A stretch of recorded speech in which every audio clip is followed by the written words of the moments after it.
Hello mouses! It's been a few days, I know I shouldn't keep saying that, but it has been a few days and I am trying to get back on track.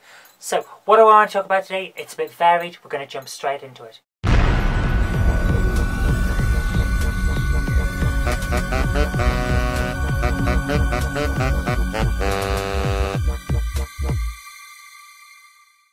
The first thing I want to say is that I'm appalled by the news and photographs that have come out of racist messages that have been painted onto graves of Muslim people in Wales. Things like BNP, UKIP, National Front. So UKIP have really got to look into who the hell is voting for them. This is your audience, is it?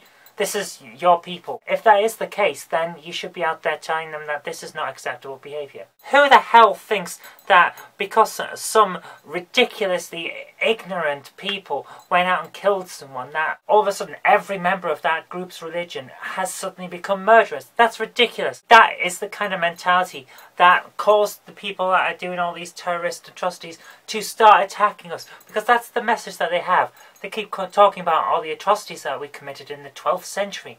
But we didn't. We're not the people who did that. I didn't go in a time machine and go and commit all those atrocities. I know you didn't either, because you can't do that. But they claim this and use it as their so-called justification for their acts. And now these other people here are doing the same thing. They say, because that group over there did this thing, we're going to attack this group over here. But you can't do that. They're not the same people. Now, I want to leave that aside because it's a horrible topic, and we're going to talk about Egypt, which is another horrible topic. My goodness, the things that are going on there. The guy who was in charge tried to make himself dictator for life, or close as possible, and the military did a military coup. Let's not try and sugarcoat this. That is what happened.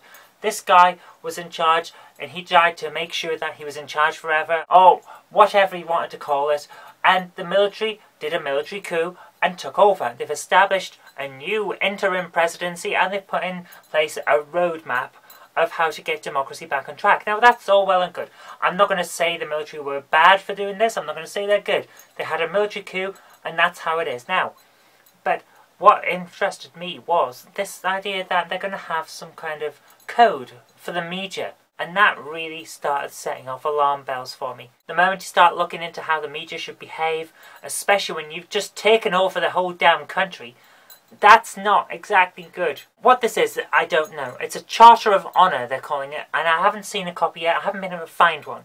But if anyone does find a copy of this Charter of Honour, I'd love to see it, because I want to know exactly what kind of restrictions the military are putting onto the media. Because it's not going to be good, you know that.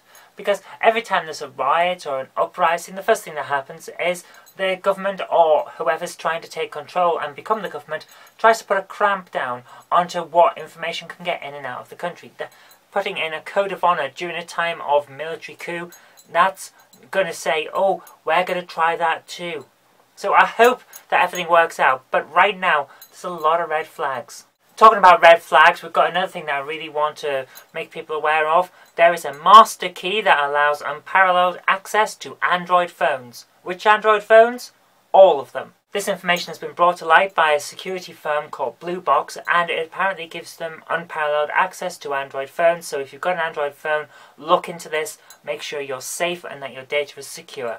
I'm not kidding, this is quite big news. If I found, for example, that there was a master key about iPhones and everyone could just access my information if they knew how to use it, I wouldn't be storing anything of any detail on my phone until this was sorted out.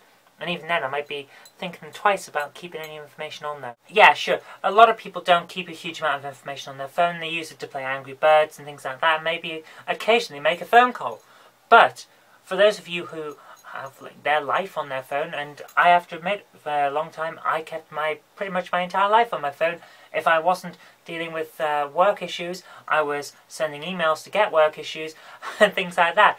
So for any of you that actually do live with your phone as your lifeline, this is going to be quite upsetting and concerning. So do look into that. Okay, that's really all I want to talk about today because I'm running out of time, so I'm going to say thank you very much for watching. I hope that the information on the security doesn't affect you too much.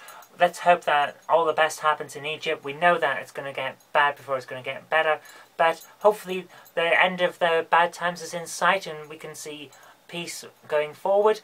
And for all of those who've been painting gravestones, I hope that you are found and prosecuted to the full extent of the law. That is unacceptable behaviour. It doesn't matter what you think you're doing or why you think you're right. You're wrong and you shouldn't be doing this. Okay, thanks very much for watching. I hope you did like this, and if you did, remember to click the like button, share it with your friends so that they can see what's been going on in the world as well. And do subscribe for future videos, because there will be more in the future. But until next time, I've been Kirk-Robinson. You've been watching The Knob Mouse Show, and I'll see you next time without some jingling necklace.